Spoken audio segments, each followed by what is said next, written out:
السلام عليكم. مكملين معاكم في سلسلة فيديوهاتنا عن الأخطاء الشائعة واللي لازم تتجنبيها وانتي بتعتني ببشرتك. والنهاردة هنتكلم عن الخطأ الخامس وهو تغيير المنتجات بسرعة. معظمنا بيمل بسرعة وبنغير من منتج للتاني بسرعة، ما بندهوش فرصة اننا نحكم على نتيجته او فاعليته. طبعا المشكلة هنا انه ممكن يحصل في وقت من الاوقات تهيج او تحسس للبشرة، وما بنبقاش حتى عارفين نحدد مصدر التهيج ده ايه.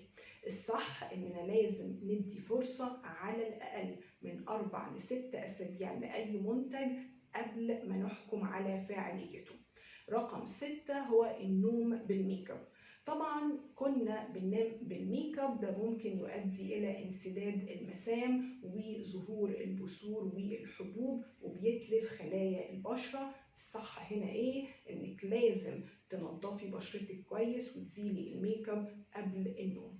لسه مكملين في فيديوهاتنا اللي جايه بقيه الاخطاء الشائعه. تابعينا علشان تعرفي كل جديد. دمتن جميلات.